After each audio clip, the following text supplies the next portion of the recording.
সবাইকে নতুন অডিও বুকে স্বাগত জানাই। স্পেশাল থ্যাঙ্কস দিতে চাই নুরুন্নাহার মুক্তা এবং সাদিয়াকে। ওরা দুজনই আজকের এই বইটা আমাকে সাজেস্ট করেছিল। তাহলে শুরু করছি তিন গোয়েন্দা ভলিউম 20 থেকে বানরের মুখোশ, যেটা প্রথম প্রকাশ পেয়েছিল আগস্ট 1993, আমার জন্মের 1 বছর আগে। যাই হোক, তাহলে শুরু করছি বানরের মুখোশ। আপনি বলতে চাইছেন যে আপনার 18 বছরের ছেলে ব্যাংক থেকে $50,000 তুলে নিয়ে উধাও হয়ে গেছে? মিস্টার ড্যানিয়েল রেমনের দামি আসবাবে সাজানো অফিসে বসে আছে 2 গোয়েন্দা। হলিউড থেকে কিছু দূরের ডিয়ারভিলে তার পাথরের আড়ত রয়েছে। ডেস্কের ওপাশে উঁচু পিঠওয়ালা রকিং চেয়ারে নার্ভাস ভঙ্গিতে অল্প অল্প দুলছেন তিনি। হ্যাঁ, কিশোরের কথার জবাব দিলেন রেমন। ঠিক তাই ঘটেছে। $50,000 গেছে, সেই সাথে পিটারও গেছে।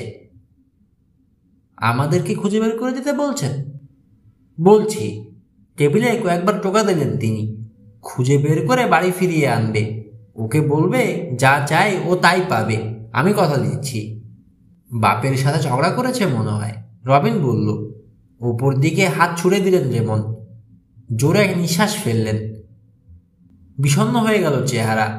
পিটার আর আমি একে অন্যকে কোনোদিনই বুঝতে পারিনি। বাপ ছেলের মধ্যে যে সম্পর্ক থাকার কথা তাও নেই। উদ্ভট সব আইডিয়া মাথায় খেলে তার।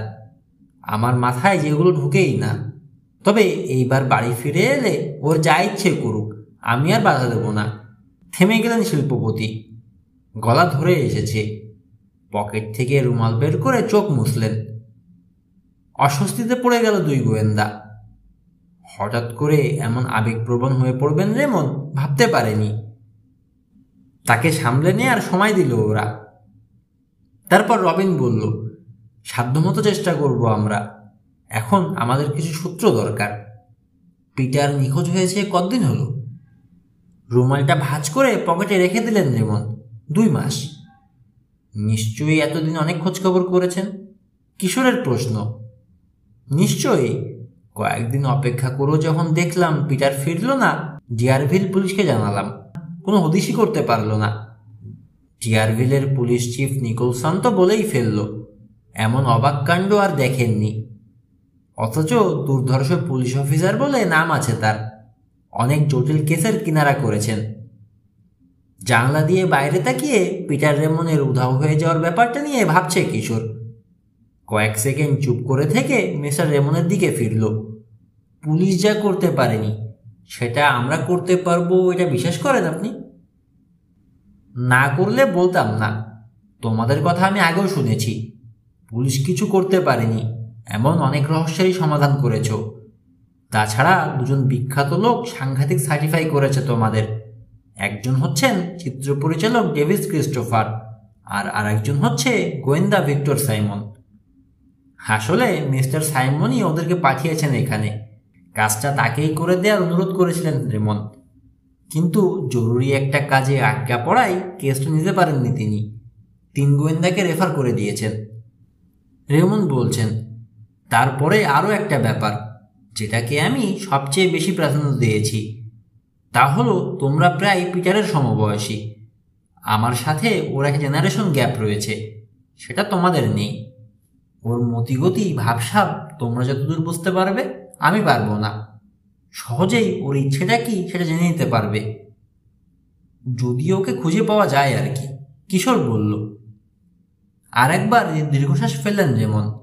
পাবে তোমরা, আমি জানি। ক্রিস্টোফার আর সাইমন ওরা কেউই ফালতু কথা বলার লোক নয়। কিছুতেই হাল ছাড়বে না। টাকা কোনো সমস্যা না, যত দরকার হবে খরচ করবে। দরকার হলে পৃথিবীর আরেক প্রান্তে চলে যাও তোমরা। আমি আমার ছেলেকে ফেরত চাই, ব্যাস। দেখি কি করতে পারি আমরা, রবিন বলল। কাজে নামতে হলে কিছু তথ্য দরকার আমাদের। যেমন? ছবি, চিঠি, ডায়েরি। আমাদের কাজে সুবিধা হয় এমন কিছু জিনিস। বুঝতে পারছি কি চাইছো। বেশ, আমি যতটা পারি সাহায্য করব। কাল হুইসপার উঠে চলে এসো আমার বাড়িতে। গ্রানিট রক পাহাড়ের উপরে ওই বাড়িটা। ছোট একটা জলপ্রপাত আছে তার ধারে। হাইওয়ে ধরে এগোতে থাকবে পশ্চিমে, যতক্ষণ না একটা কাঁটাতারে ঘেরা বাড়ি চোখে পড়ে। ওদিকে ওরকম বেড়া একটাই আছে, চিনতে অসুবিধা হবে না। পিটারের জিনিসপত্র ঘেটে দেখবে কিছু বের করতে পারো কিনা। যাব বলে রেমনকে কথা দিয়ে অফিস থেকে বেরিয়ে এলো দুই গোয়েন্দা। রবিনের পুরনো মডেলের ফোক্সওয়াগনে উঠল, ফিরে চলল রকি বিচে। কি বুঝলে? একটা মোড় নিয়ে বড় রাস্তায় উঠে এসে রবিন জিজ্ঞেস করল। মিস্টার সাইমনের সঙ্গে আলোচনা করতে হবে। রাতে তো আর তাকে পাওয়া যাবে বলে মনে হয় না, বলেই দিয়েছেন ব্যস্ত থাকবেন। কাল সকালে দেখা হতে পারে অবশ্য। পরদিন ভোরে উঠেই তাকে টেলিফোন করলো রবিন। পাওয়া গেল। মিস্টার সাইমন গোয়েন্দাদেরকে তার বাড়িতে গিয়ে নাস্তা করতে বললেন। নাস্তা খেতে খেতে ওদের মুখ থেকে সব কথা শুনলেন বিখ্যাত গোয়েন্দা। মাথা দুলিয়ে বললেন, ভালো রহস্যই পেয়েছ। দুশ্চিন্তা অযথা করছে না ড্যানিয়েল। আমাদেরকে একটু সাহায্য করতে পারেন আপনি? অনুরোধ করল রবিন। তার দিকে তাকিয়ে হাসলেন সাইমন, মাথা নাড়লেন। না, সময় থাকলে কেসটা আমিই নিতাম, পারিনি বলেই তোমাদের পাঠিয়েছি। জাল পাসপোর্টের একটা কেসে জড়িয়ে পড়েছি আমি। আমেরিকান অনেক নাগরিকের পাসপোর্ট চুরি করে নিয়ে গিয়ে জাল করে সেগুলো অন্যের নামে চালিয়ে দিচ্ছে একটা দল। অনেক টাকার ব্যবসা করছে, কিছুতেই ধরা যাচ্ছে না ব্যাটাদের। বছর 2 আগে জিয়ারভিলের পোস্ট অফিসে একটা ডাকাতি হয়েছিল, তাতেও ওই দলের লোকে জড়িত ছিল বলে সন্দেহ করা হচ্ছে। খেয়েই বেরোতে হবে এখন আমাকে। এই সময় ঘরে ঢুকলো মিস্টার সাইমনের ভিয়েতনামি হাউসকিপার নিশান জাংকিম। কিশোরকে বলল, তোমার টেলিফোন। কে, চাচি? না, মুসা। টেলিফোন ধরল কিশোর, বলল, মুসা কি খবর? 2 দিন ধরে তো তোমার কোনো খোঁজই পাচ্ছি না। সে কথার জবাব না দিয়ে উত্তেজিত কণ্ঠে মুসা বলল, তোমাদের সাথে দেখা হওয়া দরকার। ইয়ার্ডে আসবে তো এখন? না, আমরা যে এখানে জানলে কি করে? মেরি চাচিকে ফোন করেছিলাম। তা কি খবর? কেস টেস পেয়েছো নাকি? আমাকে লাগবে? আপাতত লাগবে না, এক্ষুনি বেরোচ্ছি আমরা। ডিয়ারভিলে যাব, কাজ আছে। ও, তোমার কাজটা কি জরুরি নাকি? না, অতটা না, রাতে করলেও চলবে। নতুন একটা জিনিস আবিষ্কার করেছি, সেটার ব্যাপারেই আলোচনা। নতুন কোনো গাড়ি মনে হয় না? আরে না না, তবে ইঞ্জিনের সম্পর্ক আছে। যাই হোক, দেখা হলেই সব জানতে পারবে। আচ্ছা, রাখলাম। রিসিভার রেখে দিয়ে এসে রবিনকে সব বলল কিশোর। শুনে হাসলো রবিন। মোটর দিয়ে বানিয়েছে হয়তো কিছু। ইদানিং তো আবিষ্কারের নেশায় পেয়েছে জনাব মুসা আমানকে। নিত্য নতুন হবি। রবিনের গাড়িতে করেই জিয়ারভিলে চলল ওরা। হলিউড ছাড়িয়ে এসে পশ্চিমে মোড় নিল। 2 ঘন্টা সমতল পথ ধরে চলার পর ঢুকলো পাহাড়ি অঞ্চলে। দুপাশে পাহাড়ের ছাড়ি আর বড় বড় খাদ। পাহাড় কেটে মানুষের তৈরি একটা গিরিপথের ভেতর দিয়ে এক জায়গায় পথটা চলে গেছে। যে সে পাহাড় নয়, পাথরের কঠিন পাহাড় কাটা হয়েছে। ছোট একটা ম্যাপ কোলের উপর ছড়িয়ে রেখেছে কিশোর। আর একটু এগোনোর পর মুখ তুলে তাকিয়ে বলল, ওটাই বোধহয় গ্র্যানিট রক। আর ওই বনটা হুইসপার উড, ওই যে কাঁটাতারের বেড়া। উঁচু উঁচু খুঁটিতে ঘন করে কাঁটাতার লাগিয়ে বেড়া দেওয়া হয়েছে। বাপরে বাপ, রবিন বলল, কত বড় এলাকা নিয়ে বাড়ি। গেট কই? ও, ওই যে। একটা পাইনের জটলা পেরিয়ে এসে লোহার বিশাল গেটের কাছে গাড়ি রাখলো সে। এক পাশে রয়েছে তামার ঘণ্টা, বাজিয়ে ভেতরের লোক ডাকার জন্যে।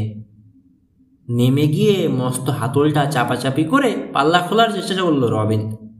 নড়াতেই পারল না। তালা দেয়া, বলল সে। লোকজন কোথায়? দারোয়ান নেই? পুরো বাড়ি নাকি? একেবারে দুর্গ বানিয়ে রেখেছে। বেল বাজালো কিশোর। বিকট শব্দ ছড়িয়ে পড়ল গাছপালার ভেতরে, কিন্তু কেউ সাড়া দিল না। বিড়বিড় করল সে, মানুষজন বোধহয় পছন্দ করে না ওরা। আমরা তো আর এমনি এমনি আসিনি, আসতে বলা হয়েছে আমাদের। এভাবে কতক্ষণ দাঁড়িয়ে থাকব? তো কি করতে চাও? চলো, গেট পেয়ে উপরে উঠে ঢুকে পড়ি। কিশোরও রাজি। লোহার গেট পেয়ে উঠতে শুরু করলো। উঠতে অনেক কষ্ট হলো, তবে পারলো। উপরে উঠে লাফিয়ে নামলো ও পাশে। রবিন নামার সময় চড়াত করে একটা শব্দ হলো। এহে, ঘুমিয়ে উঠল সে। গেল আমার নতুন জ্যাকেটটা। লাফ দেওয়ার সময় লোহার শিকের বল্লমের মতো চোখা করে রাখা মাথায় লেগে ছিঁড়ে গেছে। কি আর করবে, সেলাই করে নিলেই হবে। এসো। বাড়ির দিকে এগুলো দুজনে। পাহাড়ের ঢালে দাঁড়িয়ে যেন আকাশের দিকে মাথা তুলে রেখেছে দুর্গের মতো দেখতে বিরাট প্রাসাদটা। বাড়ির সদর দরজায়ও কলিং বেলের বোতাম দেখা গেল। একটা না একটা হিসির শব্দ কানে আসছে। কিসের শব্দ, কোথা থেকে আসছে, কিছুই বুঝতে পারলো না ওরা। দেখা যাক এখন কি হয়। বলতে বলতে বোতাম টিপে ধরল কিশোর। এবার আর অপেক্ষা করতে হলো না। একবার বাজাতেই দরজা খুলে দিল মিস্টার রেমনের খানছামা। আমার নাম জনি। একঘেয়ে স্বরে কথা বলে লোকটা। তোমাদের জন্য বসে আছেন মিস্টার রেমন। আরে, তোমার জ্যাকেট ছিঁড়ে ফেলছো দেখছি আমি। দাও দাও, আমি সেলাই করে দেবো। খুব ভালো রিপু করতে পারি আমি। আমার জন্যই তো তোমাদের কষ্টটা হলো। বেল শুনতে পাইনি আমি, সরি। প্রায় জোর করেই রবিনের জ্যাকেটটা খুলে নিল সে। দুজনকে এগিয়ে নিয়ে গেল রেমনের ঘরে। গেটে কি ঘটেছে এটা শুনে বারবার দুঃখ প্রকাশ করতে থাকলেন তিনি। বললেন তিনিও ঘন্টা শুনতে পাননি। অবশ্য তোমাদেরকে এত সকালে আশাও করিনি। আর ঘন্টাটা যে কত দূরে তা তো দেখেইছ। দরজা জানালা বন্ধ থাকলে। থাক থাক, আমরা কিছু মনে করিনি।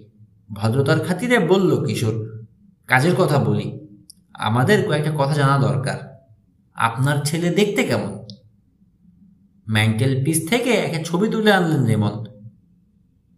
পিটার নিখোঁজ হওয়ার কয়েকদিন আগে তোলা হয়েছিল এটা। ছবিটা ভালো করে দেখলো কিশোর আর রবিন। ছিপছিপে এক তরুণ, লম্বা এলোমেলো চুল, চোখে ধাতব চশমা, গোল রিম। বোকা বোকা করে তুলেছে চেহারাটাকে। কোনো মুদ্রা দোষ আছে জানতে চাইল কিশোর। কিংবা এমন কি কোনো আচরণ করে যা দেখে তাকে চেনা যাবে? কথা বলার সময় ঘন ঘন মাথা ঝাঁকায়ও। ছবিটার দিকে তাকিয়ে রয়েছে রবিন। নরম স্বভাবের মানুষ মনে হচ্ছে। হ্যাঁ, কবিতাও লিখত।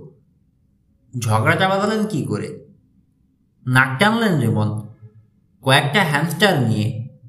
ইঁদুরের মতো প্রাণীগুলোকে দেখেছ নিশ্চয়ই। খাঁচাই ভরে নিয়ে এলো। তখন কিচ্ছু বললাম না।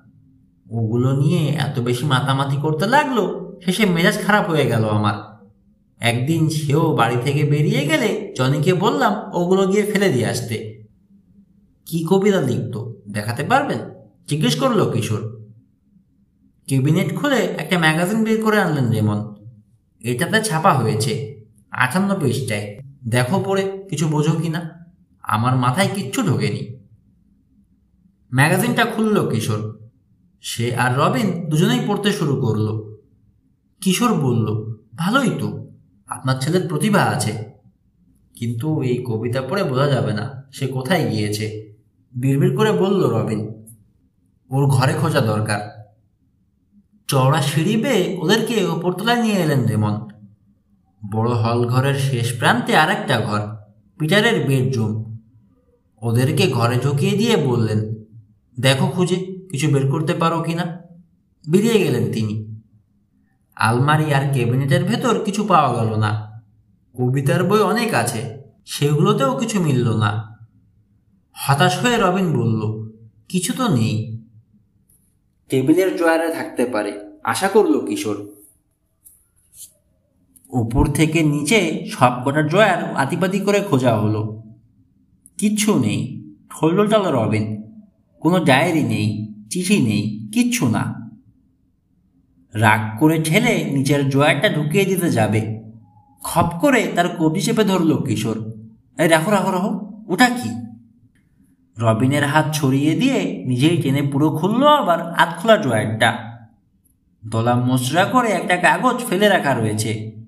সেটা তুলে নিয়ে খুলে হাত দিয়ে চেপে সমান করল সে। ইংরেজিতে কয়েকটা ছত্র লেখা রয়েছে, যার বাংলা করলে দাঁড়ায়, আমার জীবনটা একটা দেয়ালে ঘেরা নগরী। পালাতেই হবে আমাকে এখান থেকে, যতক্ষণ আমি থেকে যাব।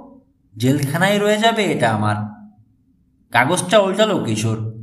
উল্টো পিঠে আরো 2 লাইন লেখা। উপায় একটা অবশ্যই আছে, কিন্তু সেটা কি আমি জানি না। রবিন বলল, এটা কোনো সূত্র হতে পারে। প্রথম 4টা লাইন পড়ে তো মনে হচ্ছে যে এখানে সুখ ছিল না পিটারের, এবং তাহলে শেষ 2 লাইনের মানে হচ্ছে সে এখান থেকে বেরোনোর একটা পথ পেয়েছে। ঘরে ঢুকলেন রেমন। কাগজের টুকরোটা তাকে দেখিয়ে কিশোর জিজ্ঞেস করল, এটা কি পিটারের হাতের লেখা? হ্যাঁ। আমরা কি নিতে পারি? এটা কোনো সাংঘাতিক মেসেজ হতে পারে। নিশ্চয়ই। ওকে খুঁজে বের করার জন্যে যেটা ইচ্ছে নিয়ে যাও। প্রয়োজন মনে করলে কেসের কিনারা না হওয়া পর্যন্ত হুইসপার সাইডে থেকে যেতে পারো। পুরনো আস্তাবলটার ওপরে একটা অ্যাপার্টমেন্ট আছে। ঘোড়া আর এখন নেই, তাই ওটাকে গেস্ট হাউস করা হয়েছে। এখন থাকা লাগবে না, কিশোর বলল, পরে দেখা যাবে। আর কিছু দেখার নেই। বেরিয়ে নিচে নেমে এলো ওরা। জ্যাকেটটা রিপু করা হয়ে গেছে। সেটা রবিনকে দিয়ে বলল, দেখো তো কেমন হলো। আরে দারুণ তো, রবিন বলল। ছিঁড়েছিল যে বোঝাই যায় না। অনেক ধন্যবাদ আপনাকে। ইয়ার্ডে ফিরল 2 গোয়েন্দা। ওয়ার্কশপে ঢুকে গরম লাগায় জ্যাকেটটা খুলে দেয়ালের হুকে ঝোলানোর সময় পকেটে চাপ লাগতেই ভেতরে মচমচ করে উঠল কি যেন। হাত ঢোকালো রবিন। বের করে আনলো একটা দোমড়ানো কাগজের টুকরো, নোটবুকের ছেঁড়া পাতা। কি ওটা? জিজ্ঞেস করলো কিশোর। লেখা, বেশি তাড়াহুড়ো করে লিখেছে। কি লিখেছে? পড়ল রবিন। পিটারকে খুঁজো না, ওর জীবনটা ধ্বংস করে দেবে তাহলে। হুঁশিয়ারি। ভুল কুচকে গেছে কিশোরের। কে লিখলো বলতো? জনি হতে পারে।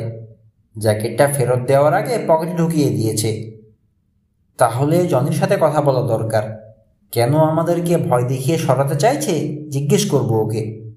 জিজ্ঞেস করলে কি আর বলবে নাকি? পেছন থেকে বলে উঠলেন রাশেদ পাশা। ওয়ার্কশপের দরজায় এসে দাঁড়িয়েছেন। হাতে একটা কালিঝুলি মাখা ন্যাকড়া। কিছু পরিষ্কার করছিলেন বোধহয়। বাইরে থেকে তোদের কথাবার্তা সবই শুনলাম। কিছু না জেনে খানশ্যামাকে দোষ দেয়া কি ঠিক হচ্ছে? তাকে দোষ দিচ্ছি না তো, কিশোর বলল। সন্দেহ করছি।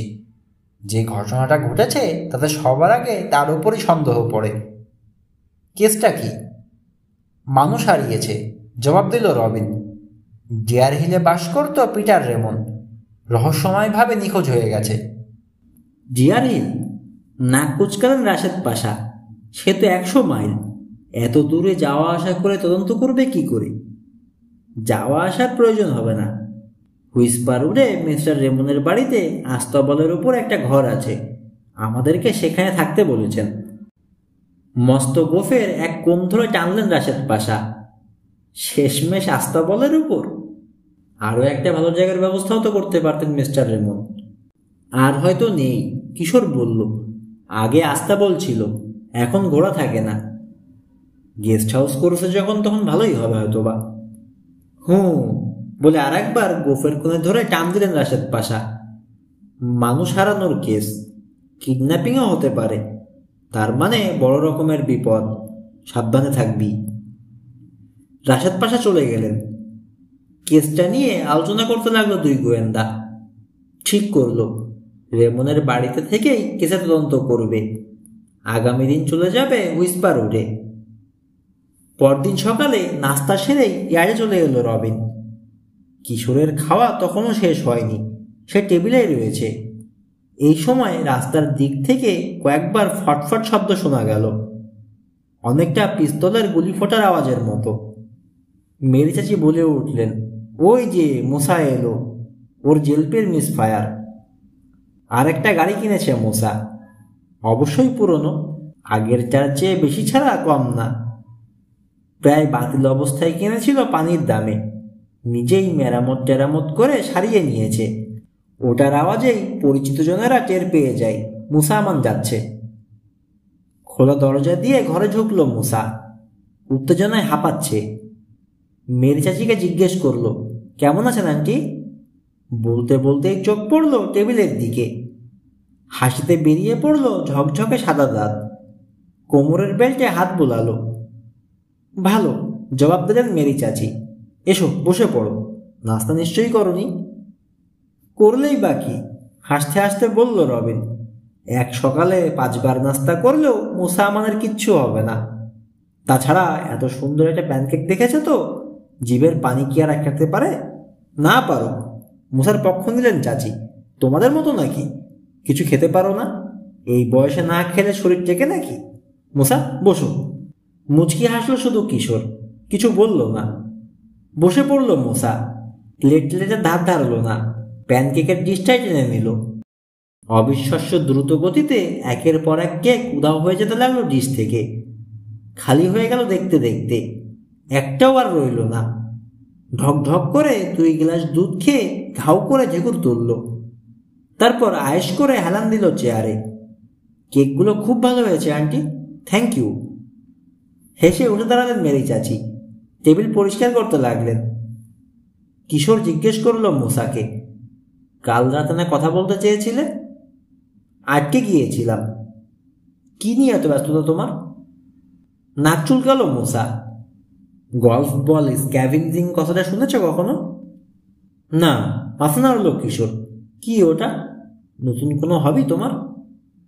আরে না, দ্রুত বড়লোক হওয়ার একটা উপায়। গল্ফ কোর্সগুলোতে প্রচুর জলা, ডোবা আর লেক আছে। প্রায় গিয়ে বল পড়ে পানিতে। স্ক্যাভেঞ্জাররা সেগুলো তুলে বিক্রি করে দেয়। আমিও সেই কাজ শুরু করেছি, চাইলে তোমরাও যোগ দিতে পারো। শুনে তো ভালোই মনে হচ্ছে। ঠিক আছে, হাতের কাজ শেষ হোক, যাবো তোমার সাথে। আজ বিকেলে ডিয়ার হিলে যাচ্ছি আমরা, রবিন বলল। সে তো অনেক দেরি, মুসা বলল। এখন তো কোনো কাজ নেই। চট করে একবার দেখে নিল কিশোর, মেরি চাচি কাছাকাছি আছেন কিনা।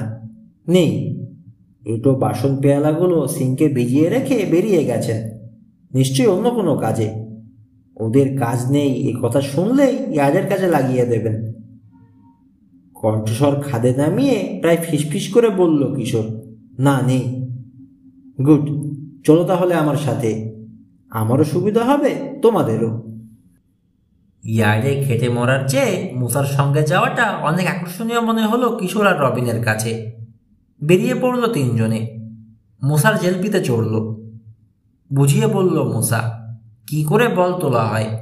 অনেক অ্যামেচার ড্রাইভার আর ফ্রগম্যান ডুব দিয়ে নিচ থেকে বল তোলার চেষ্টা করে, তবে তাতে অনেক অসুবিধে। প্রফেশনালরা তোলে অন্যভাবে, পানিতে নামেই না তারা, সাকশন পাইপ আর আন্ডার ওয়াটার ভ্যাকুয়াম ক্লিনারের সাহায্যে তুলে ফেলে।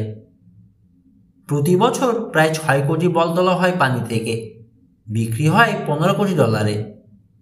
শীষ দিল কিশোর, এত? কয়েকটা গলফ কোর্স কেনা যায় এই টাকায়, বলল রবিন। তা তো যাই, মুসা বলল। যাই হোক, 15 কোটির একটা ভাগ আমিও নিতে চাই। রকি বিচের গলফ কোর্সগুলো থেকে যদি একচেটিয়াভাবে তুলে ফেলতে পারি তাহলেও অনেক টাকা। তোলার লোক এখানেও আছে, তবে আমার সাথে পারবে না। কেন? চলো, গেলেই দেখতে পাবে। নিজেদের বাড়িতে ঢুকে গ্যারেজের কাছে এনে গাড়ি রাখলো মুসা। নামলো 3 জনে। ছোট একটা পিকআপ ট্রাক দাঁড়িয়ে আছে, ওটার পেছন দিকে রবিন আর কিশোরকে নিয়ে এলো সে। বড় একটা বাক্স মতো জিনিস পড়ে আছে গাড়িতে, পেট্রোল চালিত এক ইঞ্জিনের সাথে যুক্ত। বাক্সের এক পাশে অসংখ্য গোল গোল ছিদ্র, এক কোণে লাগানো রয়েছে একটা হোস পাইপ। এইটাই আমার বল তোলার যন্ত্র, মুসা বলল। পুরনো ইঞ্জিন কিনে মেরামত করে নিয়েছি, বাক্সটার নকশাও করেছি আমি। হপ্তাখানেক লেগেছে আমার এটা বানাতে। পিকআপটা কয়েকদিনের জন্যে চেয়ে নিয়েছি বাবার কাছ থেকে। কিম্ভূত যন্ত্রটার দিকে সন্দেহের চোখে তাকাতে তাকাতে রবিন জিজ্ঞেস করল, এটা কাজ করবে তো? করবে না মানে? চলো না, নিজের চোখেই দেখবে। মুসাদের বাড়ির সবচেয়ে কাছে যে গলফ কোর্সটা আছে সেটাতে চলল 3 জনে, পিকআপ নিয়ে। যেতে যেতে মুসা বলল, তার সঙ্গে থাকলে, তাকে বল তোলায় সাহায্য করলে লাভের টাকার ভাগ দিতে রাজি আছে কিশোর আর রবিনকে। গলফ কোর্সে ঢুকে 3 নম্বর পুকুরটার পাড়ে এনে গাড়ি রাখলো মুসা। বাক্সটা তুলে নিয়ে গিয়ে পানিতে ফেললো সে। সাহায্য করলো অন্য 2 জন। হোস পাইপের সঙ্গে যুক্তই রয়েছে বাক্স আর ইঞ্জিন। বাক্সটা এক ধরনের ভ্যাকুয়াম ক্লিনার, জানালো মুসা। ইঞ্জিন চালু করে দিল। বাতাসের টানে বাক্সের ভেতরে ঢুকে পড়ল পুকুরের তলার কাদা পানি। এক পাশের ছিদ্র দিয়ে ঢুকে আর এক পাশের ছিদ্র দিয়ে বেরিয়ে আবার পুকুরেই পড়তে থাকলো। পানির নিচ থেকেও পাইপ বেয়ে ভেসে এলো শক্ত জিনিসের খটখট শব্দ। ওগুলো গল্ফ বল, উত্তেজিত কণ্ঠে বলল মুসা। ভেতরে ঢুকে আর বেরোতে পারছে না। বাড়ি মারছে বাক্সের গায়ে, তারই শব্দ। ধনী আমরা হয়েই যাব। সত্যি, রবিন বলল, একটা মেশিনই বানিয়েছ বটে। তুমি যে এত বড় বিজ্ঞানী এটা জানতাম না।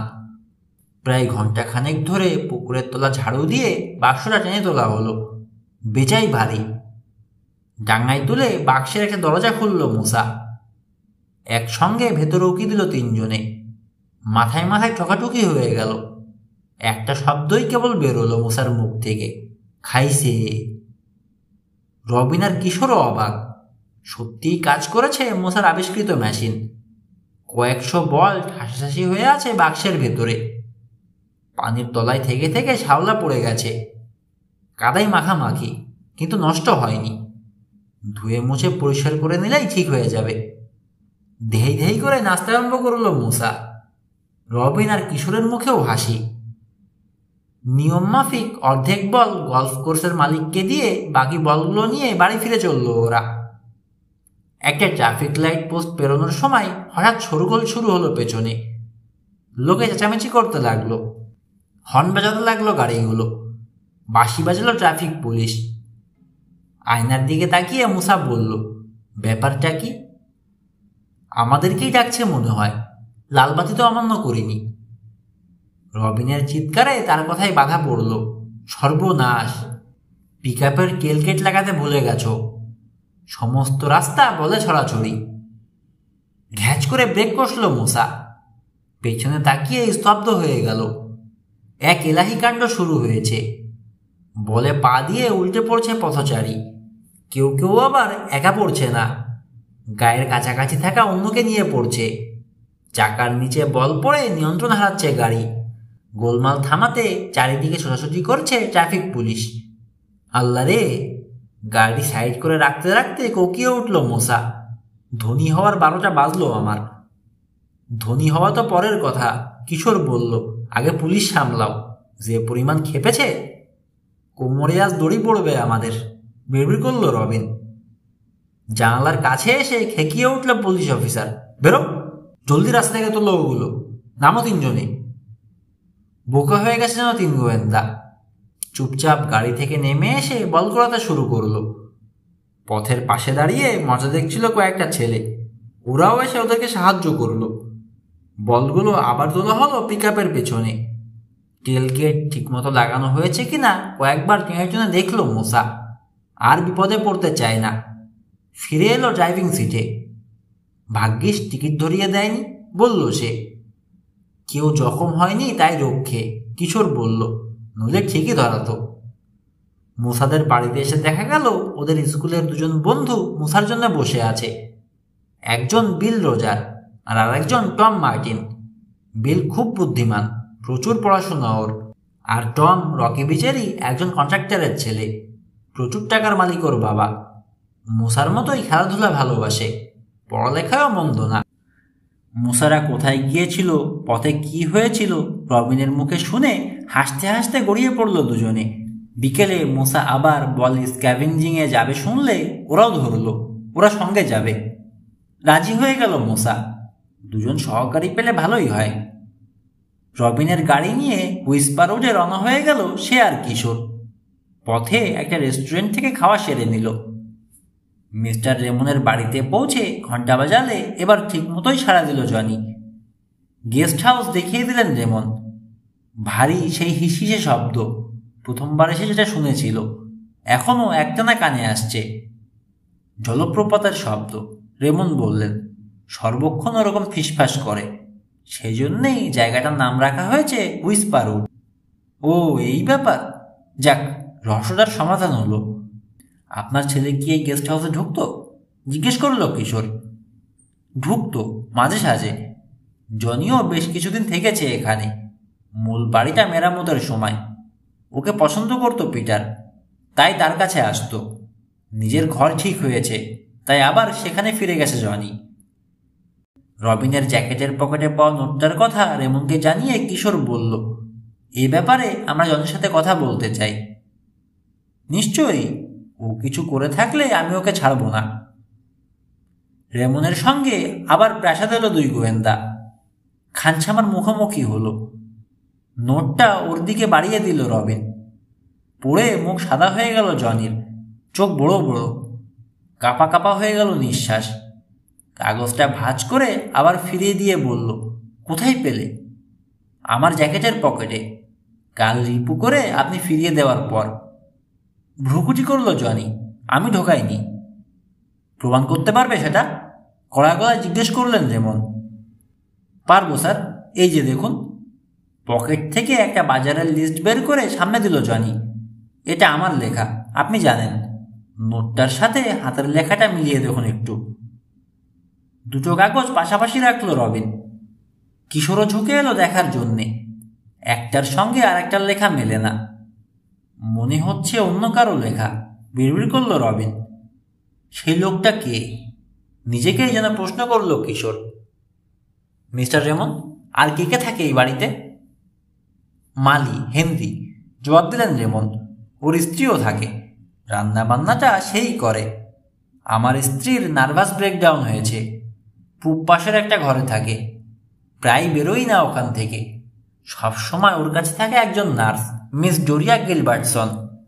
ডোরিয়ার সাথে কথা বলতে পারো তোমরা, তবে পিটারের মায়ের কাছে যেও না, ওকে বিরক্ত করো না। কিশোর বলল, ঠিক আছে, কর্মচারীদের সবার সাথেই কথা বলবো। বেশ, কাল সকাল থেকে তদন্ত শুরু করে দাও। ছেলেটাকে কিডন্যাপই করলো কিনা কে জানে, হয়তো কোথাও বন্দি করে রাখা হয়েছে। গেস্ট হাউসে ফিরে এলো দুই গোয়েন্দা। কোনো সূত্রই নেই আমাদের হাতে, রবিন বলল। কি নিয়ে কাজ আরম্ভ করবো তা ভাবতে হবে, জবাব দিল কিশোর। ঠিক মতো ভাবতে পারলে কিছু না কিছু বেরিয়ে পড়বেই। এই শোনো, এই জায়গাটা ভালো লাগছে না আমার। হুইসপার জায়গাটাই ভুতুড়ে। মশার মতো তুমিও শুরু করলে দেখি। না সত্যি, কেমন যেন গা ছমছম করে। সারাক্ষণ কারা যেন ফিসফাস করে কথা বলে। যেন রবিনের কথার সমর্থনেই এক ঝলক জোরালো হাওয়া বিলাপ করে গেল পাইনের ফাঁক ফোকর দিয়ে। চাঁদের মুখে মেঘ জমতে শুরু করলো। বনের ভেতরে ছায়ার খেলা। মাঝে মাঝে মাথা উঁচু করে রয়েছে গ্রানাইটের টিলা। মনে হচ্ছে যেন অতিকায় মানুষেরা কোনো রহস্যময় উদ্দেশ্যে ওখানে এসে দাঁড়িয়েছে। রবিন কাপড় ছেড়ে শুয়ে পড়ল। জানালার কাছে বসে বাইরের দিকে তাকিয়ে ভাবতে লাগলো কিশোর। কিছুক্ষণ পর সেও এসে শুয়ে পড়ল। মাঝরাতে হঠাৎ চমকে জেগে গেল দুজনেই। ঝনঝন করে ভেঙে পড়েছে জানালার কাচ। কিশোর, কি হলো? লাইট সুইচটা খুঁজতে শুরু করলো রবিন। বিছানা থেকে লাফিয়ে নেমেই জানালার কাছে দৌড় দিল কিশোর। চাঁদের উপর থেকে মেঘ সরে গেছে, উজ্জ্বল জ্যোৎস্না ছড়িয়ে পড়েছে বনতলে। এদিক ওদিক তাকিয়ে বলল, কই, কাউকে তো দেখছি না। ঢিল মেরেই লুকিয়ে পড়েছে। বিছানার পাশের বাতিটা জ্বেলে দিল রবিন। সেই আলোয় দুজনেই খুঁজতে লাগলো কাঁচ ভাঙার কারণ। পাথর নয়, বিছানার নিচ থেকে একটা গল্ফ বল বের করে আনলো রবিন। কিশোরকে দেখালো। রসিকতা করলো নাকি? চিন্তিত ভঙ্গিতে বলল কিশোর। কিন্তু এত রাতে মজা করতে আসবে কে? সেই লোক, একটা ভুরু উঁচু করে বলল রবিন, যার কাছে প্রচুর গল্ফ বল আছে এবং যে সাধারণত আমাদের সাথে মজা করে। মূসা? চলো তো দেখি। কিশোরের কণ্ঠস্বরেই বোঝা গেল কাজটা মূসা করেছে এটা বিশ্বাস করে না সে। দ্রুত কাপড় পরে নিয়ে সিঁড়ি বেয়ে নিচে নামলো দুজনে। বাইরে বেরিয়ে এলো। গেস্ট হাউসের চারপাশে একবার চক্কর দিল রবিন। কিশোর খুঁজতে লাগলো গাছপালার ছায়া আর ঝোপঝাড়ের আড়ালে যেখানে ঘাপটি মেরে থাকতে পারে মানুষ। কাউকে দেখতে পেল না। ফিরে এলো। রবিন জানালো সেও কাউকে দেখেনি। আর কিছু করার নেই। আবার ঘরে ফিরে এলো দুজনে। শুয়ে পড়ল যার যার বিছানায়। বাকি রাতটা নিরাপদেই কাটল। পরদিন ভোরে ওরা ঘুমিয়ে আছে। এই সময় থাবা পড়ল দরজায়। বিছানা থেকে উঠে গিয়ে খুলে দিল কিশোর। একগাল হাসি নিয়ে দাঁড়িয়ে আছে মুসা। এসো। দরজার কাছ থেকে সরে ঢোকার জায়গা করে দিল কিশোর। তোমার অপেক্ষাতেই আছি আমরা। কেন? কাল রাতে বনের মধ্যে কি করছিলে? জিজ্ঞেস করল রবিন। মানে? মানে এটা। গলফ বলটা দেখালো রবিন। জানালার কাঁচ ভেঙে ঘরে ঢুকেছে। ওরম করে দেখাচ্ছ কেন আমার দিকে? ভ্রুনাচিয়ে বলল মুসা। কাল রাতে আমি এদিকে আসিনি। আমি রকি বিচে ছিলাম, নিজের ঘরে। তাহলে এত সকালে এখানে কেন? কিশোরের প্রশ্ন। এসেছি তার কারণ হলো যে জিয়ারভিলেও গলফ বল স্ক্যাভেঞ্জিং এর একটা কন্ট্রাক্ট করেছি। ভাবলাম ওখানে যাওয়ার আগে তোমাদের সাথে দেখা করে যাই। আনমনে মাথা নাড়তে নাড়তে কিশোর বলল, রবিনের মনে হয়েছে বটে, কিন্তু আমি বিশ্বাস করিনি যেটা তুমি মেরেছ। কোনো কারণ নেই মারার, মুসা বলল। দেখি বলটা। হাতে নিয়ে উল্টে পাল্টে দেখে বলল, কন্ডোর ব্র্যান্ড। কোত্থেকে জোগাড় করা হয়েছে জানার কোনো উপায় আছে? জিজ্ঞেস করল কিশোর। কন্ডোর খুব জনপ্রিয়। বলটার দিকে তাকিয়ে রয়েছে মুসা। অনেকেই ব্যবহার করে, বিক্রিও হয় প্রচুর। সেই জন্যেই এটা কোত্থেকে এসেছে এ জানা খুব কঠিন। তবুও যারা বিক্রি করে তাদেরকে জিজ্ঞেস করব গতকাল এরকম একটা বল কারো কাছে বিক্রি করেছে কিনা। কখন জানতে পারবো? কাজ শেষ করে বিকেলে ফেরার পথে জানিয়ে যাব। বেরিয়ে গেল মুসা। হাত মুখ ধুয়ে কাপড় পরে প্রাসাদে চলল কিশোর আর রবিন নাস্তা খাওয়ার জন্যে। রাতে কি ঘটেছিল রেমনকে জানালো ওরা। খবরটা শুনে অবাক হলেন রেমন। বললেন, জনির উপর থেকে সন্দেহ যায়নি আমার। কেন? পিটারের সাথে খাতির ছিল ওর। অনেক সময় একসঙ্গে কাটিয়েছে। আপনার চেয়ে বেশি খাতির? অনেক বেশি। আমি এটা ওটা করতে বলতাম তো, সেজন্য আমার কাছে ঘেঁষত না পিটার। আমি বলতাম ফুটবল খেলতে, ও গিয়ে লিখতে বসতো কবিতা। মোট কথা, আমি যেটা পছন্দ করতাম না আমার ছেলের ছিল সেটাই পছন্দ, আর সেগুলো জনিরও পছন্দ। আমার বিশ্বাস পিটারের মন জয় করার জন্যেই ওরকম আচরণ করত সে। তারপর ষড়যন্ত্র করে সরিয়ে ফেলেছে। খানসামাকে দোষারোপ করার আগে আরো ভালো মতো খোঁজ নেওয়া উচিত, কিশোর বলল। সে আর রবিন মিলে আলোচনা করে ঠিক করলো বাড়ির অন্যদেরও হাতের লেখা জোগাড় করতে হবে। সেই উদ্দেশ্যেই রান্নাঘরে গিয়ে ঢুকলো রবিন, মালির বউয়ের সঙ্গে কথা বলার জন্যে। কায়দা করে মহিলাকে দিয়ে কিছু একটা লিখিয়ে আনবে। কিশোর গেল বাগানে মালির সঙ্গে কথা বলতে। ফুলের আলোচনা করতে করতে জোগাড় করে নেবে লেখা। মিস্টার রেমন গেলেন স্ত্রীর ঘরে নার্সের লেখা আনতে। একটা বিশেষ খাবার কি করে তৈরি করতে হয় বাবুজির কাছ থেকে লিখিয়ে আনলো রবিন। কিশোর মালিকে দিয়ে লেখালো গোলাপ ভালো জন্মাতে হলে কিভাবে চাষ করতে হয়। মিসেস রেমনের জন্য কিছু জরুরি জিনিস আনা লাগবে। তালিকাটা ডরিয়াকে দিয়ে লিখিয়ে নিয়ে এলেন মিস্টার রেমন। সবগুলোই মিলিয়ে দেখা হলো, কোনোটাই মিলল না লেখাটার সঙ্গে। হতাশ দেখালো কিশোরকে। না, লাভ হলো না। লেখাকে প্রাধান্য দিলে সবাইকে সন্দেহের তালিকা থেকে বাদ দিতে হয়। আমি ওকে এখনো সন্দেহ করি, রেমন বললেন। অবশ্য রবিন বলল, জনির সহকারীও থাকতে পারে। দাঁড়াও, ডেকে আনি ওকে। একটা বোতাম টিপে সার্ভেন্টস কোয়ার্টারের ঘন্টা বাজালেন রেমন। খানসামা এলো। কিশোর তাকে জিজ্ঞেস করলো, জনি, নোটটা যে আপনি লেখেননি এখনো সে কথাই বলবেন, তাই না? নিশ্চয়ই, আমি নির্দোষ। যদি লাই ডিটেক্টরের সাহায্য নিই, আপনি কি টেস্ট দিতে প্রস্তুত? সামান্য কেঁপে উঠল খানসামা চোখের পাতা। পরক্ষণে সামলে নিল সে। যা ইচ্ছে করতে পারেন, আমি রাজি। রবিন ঠিক করল ডেয়ারভিল পুলিশ স্টেশনে গিয়ে রকেবিচ থানায় ফোন করে ইয়ান ফ্লেচারকে চাইবে। তাকে দিয়ে বলিয়ে ডেয়ারভিল থানা থেকে একটা পলিগ্রাফ চেয়ে আনবে। সন্দেহভাজনদের এই যন্ত্রের সাহায্যে পরীক্ষা করা হয় তারা সত্যি কথা বলছে কিনা জানার জন্যে। কিশোর আর রেমন দুজনেই একমত হলেন তাই করা উচিত। চলে গেল রবিন। ঘণ্টাখানেক পরেই ফিরে এলো একটা পোর্টেবল পলিগ্রাফ মেশিন নিয়ে। চেয়ারে শান্ত হয়ে বসে রইল জনি। ওর শরীরের সাথে যোগ করে দেয়া হলো যন্ত্রটা। পালস রেট আর ব্লাড প্রেশার মেপে গ্রাফে সংকেত পাঠাবে ওটা। ফলে শরীরের ভেতরের প্রতিক্রিয়াগুলো টের পাওয়া যাবে। প্রশ্ন শুরু করলো রবিন। জনি, আমার জ্যাকেটে পাওয়া নোটটা কি আপনি লিখেছেন? না। কে লিখেছে জানেন? না। পিটার এখন কোথায় জানেন? না। গ্রাফের দিকে তাকিয়ে রয়েছে কিশোর। কাঁটাটা একই জায়গায় রয়েছে, পরিবর্তন নেই। প্রশ্নের পর প্রশ্ন করে চলল রবিন। নির্দ্বিধায় জবাব দিয়ে গেল জনি।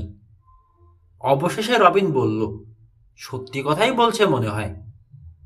খুবই নিরাশ মনে হলো রেমনকে। খানসামাকে বেরিয়ে যেতে বললেন, সতর্ক করে দিলেন বাড়ির সীমানা ছেড়ে যাতে না যায়। যাবে বলে মনে হয় না। জনি বেরিয়ে গেলে কিশোর বলল, লোকটা সৎই। তাহলে অসৎ কে এখানে? রেমন বললেন, ওই নোটটা কে লিখল? রবিন বলল, কিশোর, আমাদের মানতেই হবে ভেতরের কেউই করেছে কাজটা। সূত্র বলতে এখন একমাত্র এই নোটটাই রয়েছে আমাদের হাতে। এটা ধরে এগিয়ে যেতে হবে।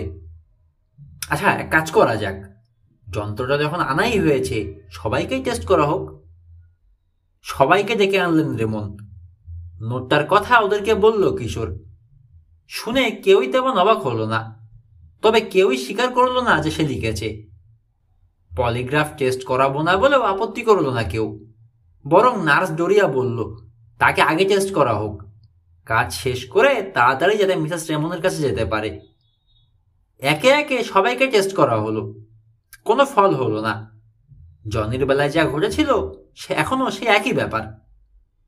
নীরবে যন্ত্রটা আবার খুলে নিয়ে গোছগাছ করে বাক্সে ভরতে লাগলো দুজনে, চিন্তিত।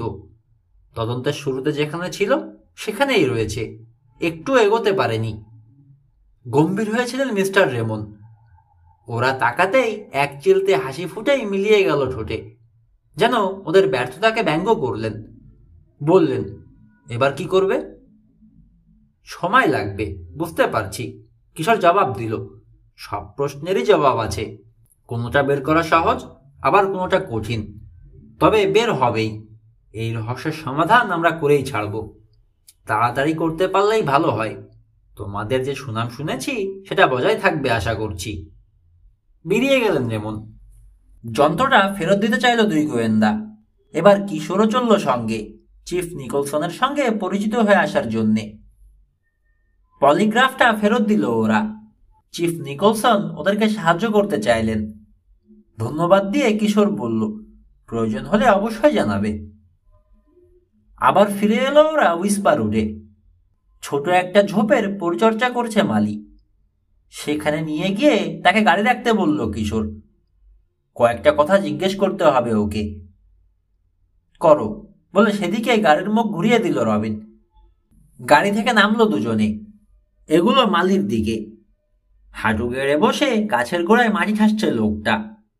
ছাড়া পেয়ে চোখ তুলে তাকালো। প্রশ্ন ফুটল দৃষ্টিতে। সোজা তার কাছে এসে দাঁড়ালো কিশোর। কোনো ভূমিকা না করে জিজ্ঞেস করলো, মিস্টার হেনরি, পিটারের নিখোঁজের ব্যাপারে কি ধারণা আপনার? মানে কেমন লাগছে? গাছের গোড়ায় আরো কিছু মাটি ফেলল লোকটা। নির্বিকার স্বরে বলল, আমি এখানকার কর্মচারী, আমার লাগা না লাগায় কি এসে যায়? কর্মচারী হন আর যাই হন, থাকেন তো এখানেই, নিশ্চয়ই অনেক কিছু চোখে পড়ে। পিটার কি করতো না করতো আপনি তো কিছুই দেখেননি, একথা তো বলতে পারবেন না। আমার কাজ হচ্ছে ফুল গাছে যত্ন করা। পিটারের গভর্নেন্স ছিলাম না। ওর উপর নজর রাখার জন্য নিয়োগ করা হয়নি আমাকে যে সারাক্ষণ দরজার আড়ালে থেকে তাকিয়ে থাকবো। এই সময় রান্নাঘরের স্ক্রিন ডোর খুলে গেল। বেরিয়ে এলো মালির বউ। ভোতাস্বরে বলল, ঘর থেকে তোমাদের সব কথাই শুনেছি। স্বামীকে দেখিয়ে বলল, ও তো কিছু বলছে না, আমি বলছি, শোনো। পিটার এখান থেকে চলে যাওয়ায় আমি খুশি হয়েছি। কেন? সে কথা তোমাকে আমি বলছি না। ওকে খুঁজে বের করতে সাহায্য করুন না একটু। অন্যভাবে মহিলার পেট থেকে কথা আদায়ের চেষ্টা করলো রবিন। ও কোথায় আছে জানি না, জানলেও বলতাম না। কর্কশ হয়ে উঠল মহিলার কণ্ঠ। আচ্ছা, একটা কথা বলো তো, এত আগ্রহ কেন তোমাদের? নিজেদের চরকায় জেল দিতে পারো না? ছেলেটা অবুঝ নয়, পালিয়ে যখন গেছেই নিশ্চয়ই তার কোনো কারণ আছে। খোয়া বিছানো পথে জুতোর শব্দ শুনে ফিরে তাকালো কিশোর আর রবিন। দৌড়ে আসছে মুসা, ভীষণ উত্তেজিত। কাছে এসে হাত দিয়ে কপালের ঘাম মুছল। হাঁপাতে হাঁপাতে বলল, এই শোনো, অনেক খবর জেনে এসেছি। টেনে মুসাকে মালি আর তার বউয়ের কাছ থেকে দূরে সরিয়ে নিয়ে গেল কিশোর। জিজ্ঞেস করলো, কি জেনেছ? আসতে বলো। এখানে কারা কন্ডোর বিক্রি করে এটা জেনেছি। কারা? Olympic health club. ম্যানেজারের নাম এরিক জুনেকার। তাকেই জিজ্ঞেস করেছি। এখানে একমাত্র ওরাই কন্ডোর বিক্রি করে, আর কারো কাছে নেই। তার মানে? রবিন বলল, তারই কোনো কাস্টমারের কাছে বলটা বিক্রি করেছে সে, যেটা আমাদের জানালাতে ছোড়া হয়েছে।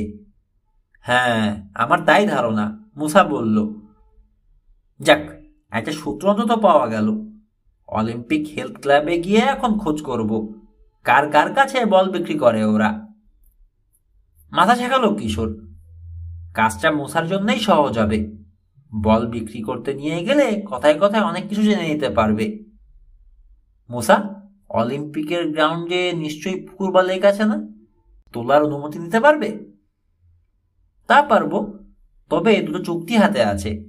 ওগুলোর কাজ শেষ না করে আরেকটা থেকে তোলা যাবে না। চলি, কাজ করি গে। মুসা চলে গেলে আবার মালির বউয়ের সঙ্গে কথা শুরু করলো কিশোর।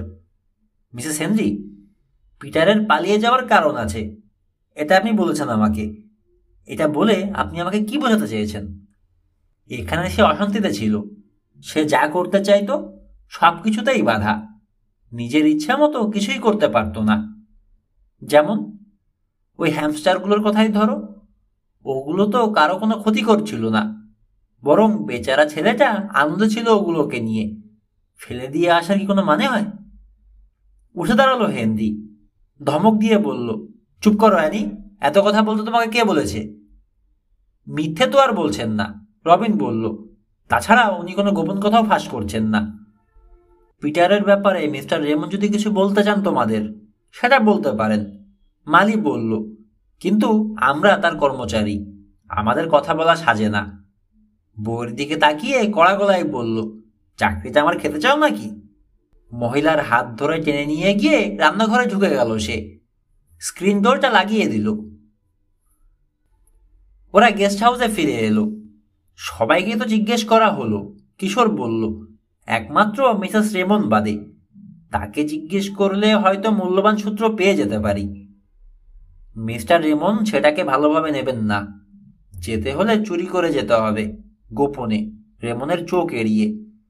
তাই যাব। দাঁড়াও, রাত হোক। অন্ধকার নামার পর দুই গোয়েন্দা বেরিয়ে পড়ল। পা টিপে টিপে এগোল প্রাসাদের দিকে।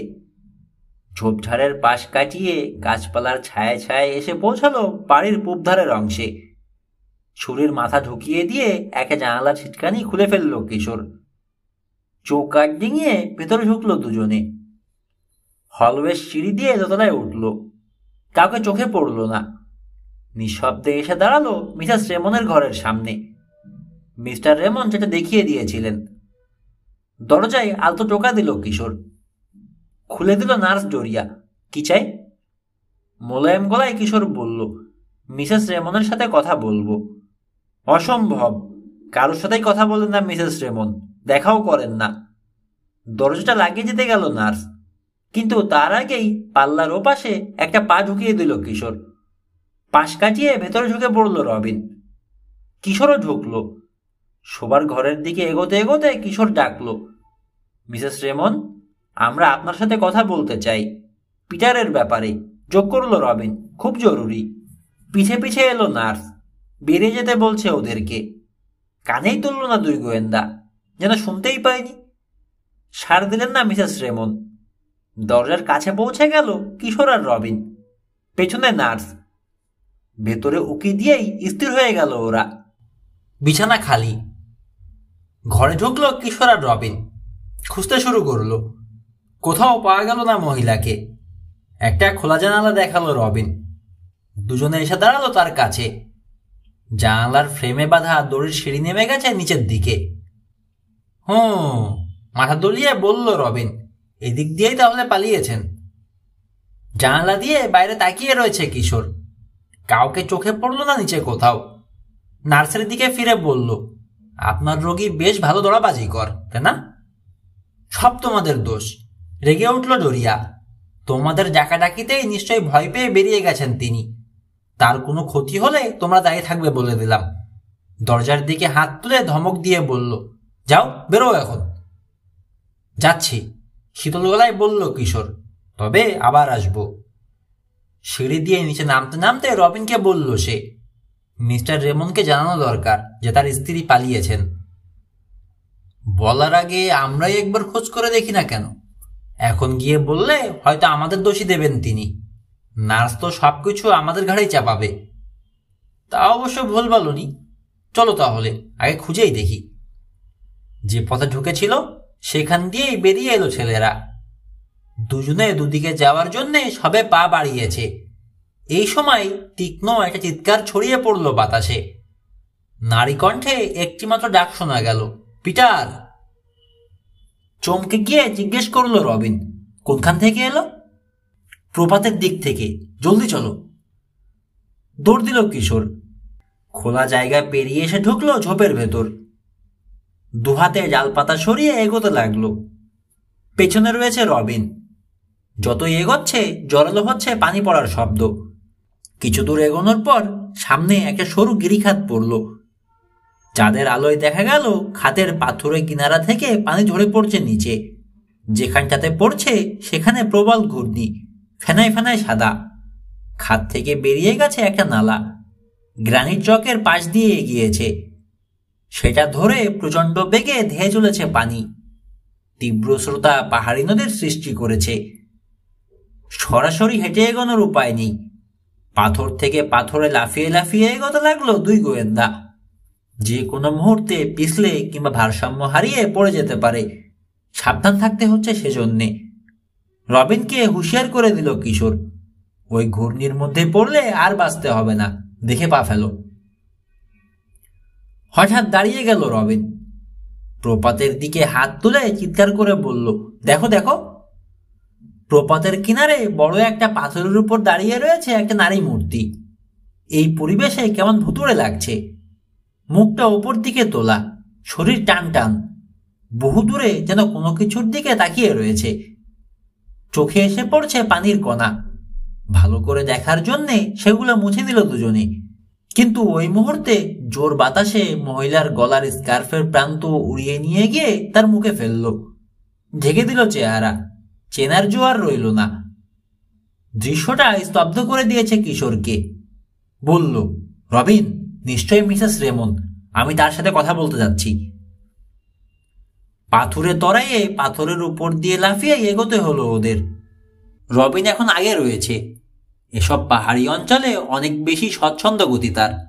পাহাড় বাইতে ওস্তাদ, পাহাড়ে চড়ার নেশা। কয়েক বছর আগে পাহাড়ে চড়তে গিয়েই পা ভেঙেছিল সে, যেটা এখনো মাঝে মাঝে ভোগায়। আচমকা পা ফসকাল কিশোর। বাতাসে খামচে ধরে যেন তাল সামলানোর চেষ্টা করলো, পারল না। ঝপাত করে পড়ল পানিতে। চোখের পলকে তাকে গিলে নিল যেন ঘূর্ণি। তাথই ঢেউ কর্কের মতো লফলফে শুরু করলো তাকে নিয়ে। মূল পাকের মধ্যে পড়েনি সে, তাহলে তলিয়ে যেত। কিনারার দিকে পড়েছে। স্রোতের টান থেকে বেরিয়ে আসার আপ্রাণ চেষ্টা করতে লাগলো সে। পাথরে ঠুকে গেল মাথা, অন্ধকার হয়ে গেল সবকিছু। চিৎকার শুনেই পিছে তাকিয়েছে রবিন। কিশোরকে পড়তে দেখেছে। প্রথমে কিছু চোখে পড়ল না, তারপর দেখল পানিতে কিশোরের মাথা একবার ডুবছে আর একবার ভাসছে, ভেসে যাচ্ছে স্রোতের দিকে। নিজে পড়ে যাওয়ার আর পরোয়া করল না। অবিশ্বাস্য দ্রুত গতিতে ছুটল কিশোরকে তোলার জন্যে। এই মুহূর্তে তাকে দেখলে মনে হবে যেন পাহাড়েই জন্ম হয়েছে তার, পাহাড়ি ছাগল। তার এখন একটাই ভাবনা, নিশ্চিত মৃত্যুর দিকে এগিয়ে চলেছে তার বন্ধু কিশোর পাশা। তাকে উদ্ধার করতে হবে। সামনে নিচু আরেকটা জায়গায় ঝরে পড়ছে পানি। যেখানটায় পড়ছে সেখানে যেন দাঁত বের করে আছে অসংখ্য পাথরের ধারালো চোখা মাথা। স্রোতের মুখে কিশোর পৌঁছার আগেই পৌঁছে গেল রবিন। উবু হয়ে বসে রইল কিশোরের আসার অপেক্ষায়। পাশ দিয়ে যাওয়ার সময় খপ করে চেপে ধরল শার্টের কলার। টেনে উপরে তুলে আনলো কিশোরকে। নিরাপদ জায়গায় সরিয়ে নিয়ে এলো।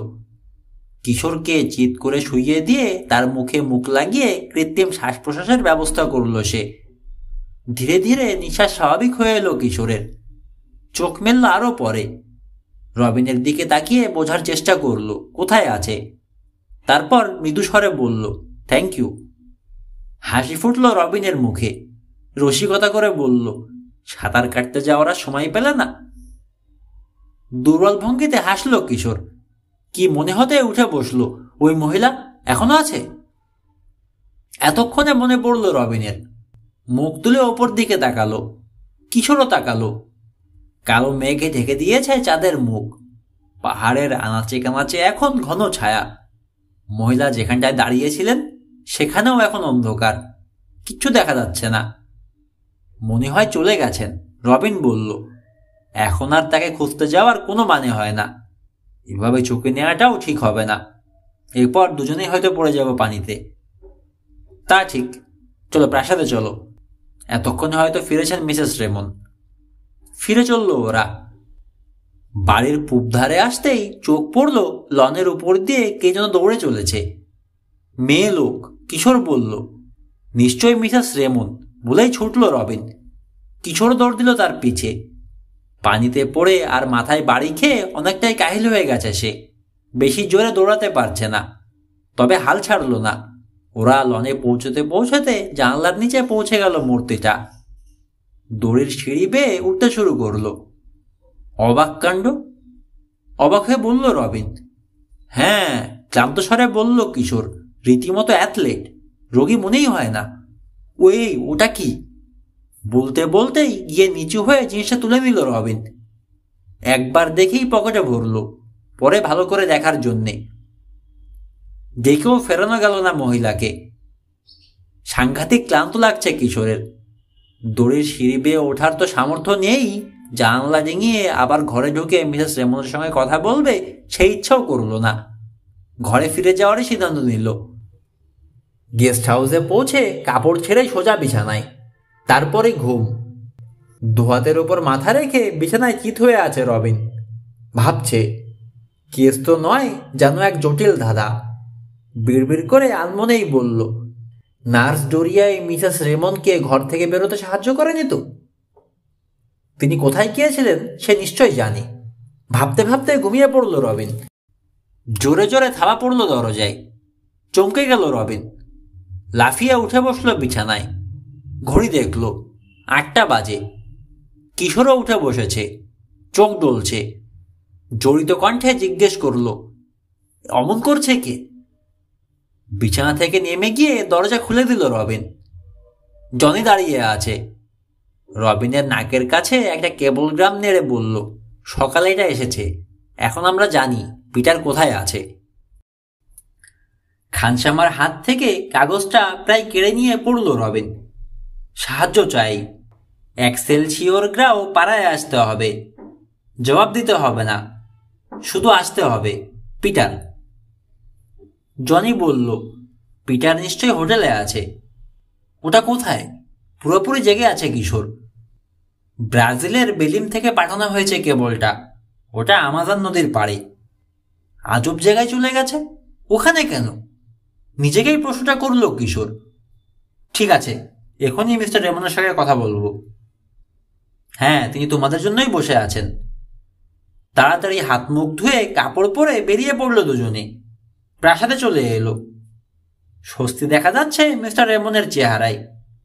ওদেরকে দেখে যেন কলকল করে উঠলেন। এটাই ঘটবে আমি জানতাম। নিজের ভুল বুঝতে পেরেছে পিটার। বুঝতে পেরেছে যা কিছু করেছিল ওসবের কোনো অর্থ নেই, তাই আবার বাড়ি ফিরতে চাইছে। রহস্যের সমাধান হয়ে গেল। তার মানে আমাদের কাজ শেষ? রবিনের প্রশ্ন। মোটেও না, বরং শুরু। ব্রাজিলে গিয়ে আমার ছেলেকে নিয়ে এসো। কেবলগ্রাম পড়েই বোঝা যাচ্ছে কোনো বিপদে পড়েছে সে। সেটা থেকে বের করে আনতে হবে ওকে। এমনও হতে পারে শুধু হোটেলের বিল দিতে পারছে না বলেই আটকে রয়েছে সে। চিন্তিত ভঙ্গিতে চাল ডলল কিশোর। নিচের ছোটে চিমটি কাটলো একবার। তা না হয় গেলাম। যাওয়ার আগে মিসেস রেমনের সঙ্গে একবার দেখা করতে চাই, কথা আছে। ভ্রুকুটি করলেন রেমন। আগে হলে মানা করতাম, কিন্তু এখন করব না। পিটারের খবরটা তাকে খুশিই করবে। যাও, খুব তাড়াতাড়ি কথা শেষ করবে। তোমাদেরকে প্লেনে তুলে দিয়ে তার উপর আমি নিশ্চিন্ত। মিসেস রেমনের ঘরের দরজায় এসে টোকা দিল কিশোর। খুলে দিল ডোরিয়া। কঠিন দৃষ্টিতে তাকালো। গত রাতের কথা কি মিস্টার রেমনকে বলে দিয়েছে? মুখ দেখে কিছুই বোঝা গেল না, তবে আগের রাতের মতো আর ঢুকতেও বাধা দিল না। নীরবে হাত নেড়ে অনুসরণের ইঙ্গিত করল। একটা আর্মচেয়ারে বসে আছেন মিসেস রেমন, কাঁধে একটা শাল জড়ানো। কোলের কাছ থেকে পায়ের উপর ফেলে রাখা হয়েছে একটা চাদর। একপাশে কাত করে রেখেছেন মাথা, চোখ আধ বোঝা, যেন দুনিয়ার কোনো খবরই নেই। কিশোরের সন্দেহ হলো মহিলাকে ঘুমের ওষুধ খাওয়ানো হয়েছে। বলল, মিসেস রেমন, আমরা কি কয়েকটা কথা জিজ্ঞেস করতে পারি আপনাকে? চোখ মেললেন মহিলা। কি কথা? কাল রাতে প্রপাতের কাছে আমরা একজন মহিলাকে দেখেছি, আপনার মতোই মনে হয়েছে। আমি না। সেই মহিলা দড়ির সিঁড়ি বেয়ে উঠে আবার আপনার ঘরেই ঢুকেছে, রবিন বলল। আপনি না হলে আর কে? তীক্ষ্ণ হলো মিসেস রেমনের কণ্ঠ। আমি কি জানি? আমি জানি না। অন্ধকারে নিশ্চয়ই ভুল করেছ তোমরা। কাল রাতে অনেক বড় চাঁদ ছিল আকাশে, বলল কিশোর। উজ্জ্বল জ্যোৎস্না ছিল, প্রচুর আলো। কি হয়েছে বুঝতে পারছি। প্রপাতের কাছে প্রায় ভুল দেখে মানুষ, বিশেষ করে চাঁদনি রাতে। তোমাদের মনে হয়েছে তোমরা একজন মহিলাকে দেখেছ, সেটা চোখের ভুল। একটা ইজি চেয়ার থেকে দোমড়ানো একটা স্কার্ফ তুলে নিল রবিন। পকেট থেকে বের করলো গত রাতে কুড়িয়ে পাওয়া জিনিসটা। কাপড়ের টুকরো, স্কার্ফের একটা জায়গা ছেঁড়া। টুকরোটা খাপে খাপে মিলে যায় ওখানে। তার মানে এটারই টুকরো। ভীষণ চমকে গেলেন মিসেস রেমন। টুকরোটা কোথায় পেয়েছে রবিন বলতেই নিতিয়ে পড়লেন চেয়ারে। কি হলো, বেহুশ হয়ে গেলেন মনে হয়? প্রায় ছুটে গিয়ে মিসেস রেমনের দুহাত তুলে নিয়ে তালুতে তালু ঘষতে শুরু করলো কিশোর। রবিন মালিশ করে যেতে লাগলো ঘাড়ের নিচে। দৌড়ে এলো ডোরিয়া পানির গ্লাস নিয়ে। গোঙাতে আরম্ভ করলেন মিসেস রেমন। চোখ মেলে তাকালেন। ঘোলাটা দৃষ্টি, যেন কোথায় রয়েছেন বুঝতে পারছেন না। কয়েক ঢোক পানি খেয়ে উঠে বসলেন। কাঁধের শালটা খসে গিয়েছিল, তুলে আবার জায়গা মতো জড়িয়ে দিল রবিন। ঝাঁঝালো কণ্ঠে ডোরিয়া বলল, অনেক হয়েছে। তোমাদের যন্ত্রণা সহ্য করার অবস্থা নেই এখন মিসেস রেমনের। চোর পুলিশ খেলাটা অন্য কোথাও গিয়ে চালাওগে। যাও। তা যাব, শীঘ্রই চলে যাব, রবিন বলল। ব্রাজিলে যাচ্ছি আমরা, পিটারকে ফিরিয়ে আনার জন্যে। সে কথাই বলতে এসেছিলাম। পিটারের নাম শুনেই দুর্বল ভঙ্গিতে একটা হাত তুলেন মিসেস রেমন। না না না, পিটার ব্রাজিলে যায়নি, এখানেই আছে। তাই নাকি? কথাটা ধরল কিশোর। কোথায়? সব কথা একটু আমাদের খুলে বলুন তো প্লিজ। মলিন একটা হাসি ফুটল কেবল মিসেস রেমনের ঠোঁটে। চুপ হয়ে গেলেন। আর কিচ্ছু বলার ইচ্ছে নেই। ঘর থেকে বেরিয়ে এলো কিশোর আর রবিন। ভেবেছিল ওরা বেরোলেই দড়াম করে দরজা লাগিয়ে দেবে নার্স। সেরকম কিছু তো করলোই না, বরং ওদের পিছু পিছু এলো কথা বলার জন্য। মিসেস রেমনের কথায় নিশ্চিত অবাক হয়েছ তোমরা, তাই না? অবাক তো হওয়ারই কথা, রবিন বলল। তার সাথে সুর মেলালো কিশোর। পিটার এখানেই আছে বলে উনি কি বোঝাতে চাইলেন? নানা রকম উদ্ভট জিনিসে বিশ্বাস করেন তিনি। অলৌকিক ক্ষমতা, ধ্যানে বসে ত্রিকাশ ঘুরে আসা, এইসব আর কি। নার্স বলল, তার বিশ্বাস একজন লোক একই সঙ্গে দুই জায়গায় থাকতে পারে। তাই? ভোতা গলায় বলল কিশোর। অনেক ধন্যবাদ আপনাকে। বাইরে বেরিয়ে এলো দুই গোয়েন্দা। প্রাসাদ থেকে সরে এসে ফিরে তাকালো মিসেস রেমনের ঘরের দিকে। জানালায় একটা মুখ দেখতে পেল। মিসেস রেমন ওদের দিকেই তাকিয়ে রয়েছেন। চোখে অনুনয়, যেন কিছু বলতে চাইছেন, দৃষ্টি দিয়ে বোঝাতে চাইছেন কিছু। মহিলার জন্য দুঃখ হচ্ছে আমার, রবিন বলল। মানসিক রোগী উনি, তাতে কোনো সন্দেহ নেই।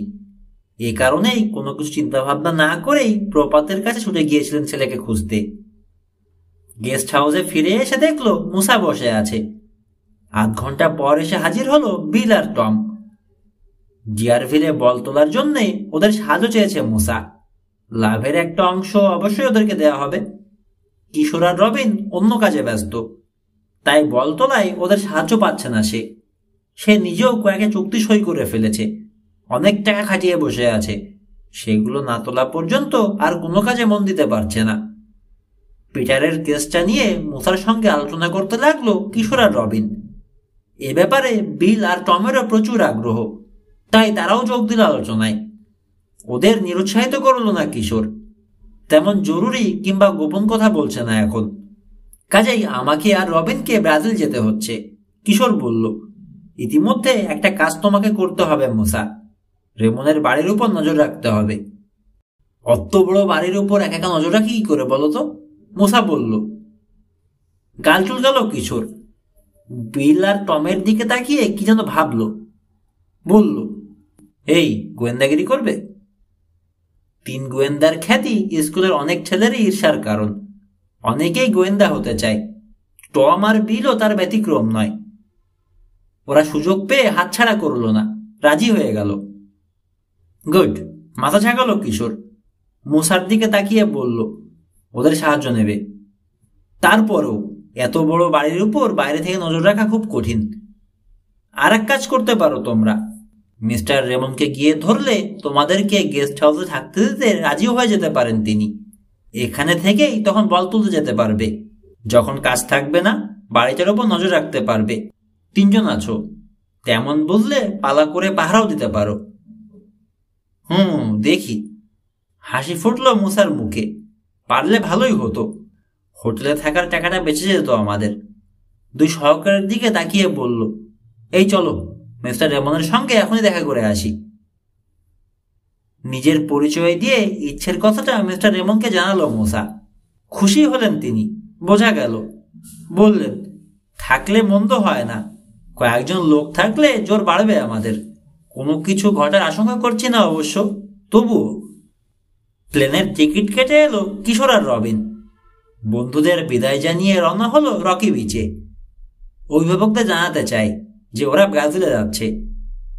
রবিনের বাবা মা বিশেষ আপত্তি করলেন না যখন শুনলেন কিশোরের সাথে যাচ্ছে। তবে মেয়ের চাচি খুঁতখুত করতে লাগলেন কিশোরের সঙ্গে। বললেন, বেশি দিন থাকবি না তো? আরে না না, কিশোর বলল, 3-4 দিন লাগবে মনে হয়। বোয়া কনস্ট্রিক্টর কিংবা পিরানার পেটে হজম হওয়ার জন্য যথেষ্ট ওটা। এমনও হতে পারে আমাজনের গভীর জঙ্গলে পথ হারিয়ে ফেললি আর জাগুয়ারে এসে ঘাড় মটকালো। বলা তো আর যায় না কিছুই। ওখানকার জঙ্গলিরাও যায় শয়তান, বিদেশি দেখলেই তো খেয়ে ফেলে। বিষাক্ত তীর মেরে তোদেরকে মেরে ফেললো, তখন কি হবে? দেখো চাচি, আমাজনে নতুন যাইনি আমরা, অনেক বড় অ্যাডভেঞ্চার করে এসেছি, মরিনি তো। সেজন্যই তো এত ভয়। সেবার তো প্রায় মরতে মরতে ফিরেছিস। চাচি, এবার জঙ্গলে যাচ্ছি না আমরা, যাচ্ছি বেলিমে। সেটা আধুনিক শহর। শহর হোক আর যাই হোক, আমাজন এলাকা, ওখানে বিপদ থাকবেই। যা তোর ইচ্ছে কর, তবে বিপদে পড়লে বুঝবি, তখন মনে হবে আমার কথা। গটমাট করে চলে গেলেন চাচি। শঙ্কিত হয়ে উঠল কিশোর, যাওয়াই না বন্ধ হয়ে যায়। বাঁচালেন রাশেদ পাশা। তিনি মেরি চাচিকে বোঝাতে লাগলেন। সেদিন বিকেলেই প্লেনে চাপলো কিশোর আর রবিন। ভালো জায়গায় সিট পড়েছে ওদের। যে সারিতে বসেছে তার একেবারে শুরুতে 2টো আসন। জানালার পাশের সিটটায় বসেছেন একজন কালো চুল ব্রাজিলিয়ান ভদ্রলোক, বয়স 40-এর উপর। চমৎকার ইংরেজি বলতে পারেন, আলাপ জমাতেও ওস্তাদ। বললেন, এই প্লেনে অনেক সময় থাকতে হবে, একা একা মুখ বুজে থাকতে ভালো লাগবে না। পরিচয়টা সেরে নিলে কথা বলতে পারবো। আমার নাম ডেঙ্গু পারভি। নিজেদের পরিচয় দিল কিশোর। জিজ্ঞেস করলো, আচ্ছা বেলিম শহরটা কেমন বলুন তো? খুব রোমান্টিক, পারভি বললেন। আমাজনের মুখের কাছে পুরনো অনেক বাড়িঘর আছে, ঔপনিবেশিক আমলে তৈরি। দেখার অনেক কিছু আছে। ভারোপোসো মার্কেটটা অবশ্যই দেখতে যাবে। এই পর্তুগিজ নামের মানে হলো ভারের ব্যাপারে সতর্ক থাকবে। আজব নাম, তাই না? হাসলেন তিনি। জানা গেল ডেঙ্গু পারভি বুনো জন্তু জানোয়ারের ব্যবসা করেন। আমাজনের জঙ্গলের বড় বড় সাপ আর জাগুয়ারের খুব চাহিদা দুনিয়ার চিড়িয়াখানাগুলোতে। জঙ্গলিদের কাছ থেকে ওসব কিনে নিয়ে চালান দিই আমি। লস অ্যাঞ্জেলেসের চিড়িয়াখানায় আমার দেয়া জানোয়ার অনেক দেখতে পাবে। ও, রবিন বলল, আপনার সাথে আমাদের এই একটা ব্যাপারে মিলে যাচ্ছে। আমরাও মাঝে মাঝে বুনো জানোয়ারের ব্যবসা করে থাকি। আমাজন থেকে একবার অনেক জানোয়ার ধরে এনেছিলাম। তাই নাকি? আগ্রহী মনে হলো পারভিকে। এবারও কি সেই উদ্দেশ্যে যাচ্ছ? না, কিশোর জবাব দিল। এবার বেলিমে যাচ্ছি, একজন বন্ধুর সাথে দেখা করতে। থাকা টাকার জায়গা কিছু ঠিক করেছ?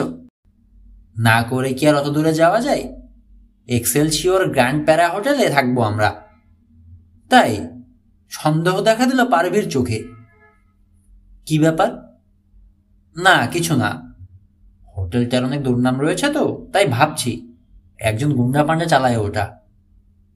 হাসল কিশোর। যে খুশি চালাক, আমরা টাকা দেব, থাকবো, ব্যাস। কাস্টমারের সাথে হয়তো গোলমাল করে হোটেল বন্ধ করার ইচ্ছে নিশ্চয়ই গুন্ডা পান্ডাদের নেই। মাথা দলিয়ে পারভি বললেন, তা বটে। যাই হোক, বিপদে পড়লে কিংবা কোনো কিছুর প্রয়োজন হলে আমাকে একটা খবর দিতে ভুলো না। পকেট থেকে কার্ড বের করে সামনে এগিয়ে দিলেন তিনি। এই নাও আমার ঠিকানা। থ্যাঙ্কস বলে কার্ডটা পকেটে রেখে দিল কিশোর। সিটে হেলান দিল তিনজনেই। খানিক পরেই নাক ডাকাতে শুরু করলেন পারভি। রবিনেরও চোখ জড়িয়ে এলো। কিশোর তাকিয়েই রয়েছে পারভির মুখের দিকে। হঠাৎ চোখ মেললেন জানোয়ার ব্যবসায়ী। কিশোরের চোখে চোখ পড়তে জিজ্ঞেস করলেন, কি দেখছো অমন করে? না, কিছু না, বলল কিশোর। আপনার গায়ে একটা দাগ দেখছি। প্লাস্টিক সার্জারি করিয়েছিলেন নাকি? দৃষ্টি পরিবর্তন হয়ে গেল পারভির। দীর্ঘ একটা মুহূর্ত কিশোরের দিকে তাকিয়ে রইলেন, তারপর হাসলেন। কেন জিজ্ঞেস করছো এ কথা? না, এমনি, বলল কিশোর। আর কিছু বললেন না পারভি, আবার চোখ মুদলেন।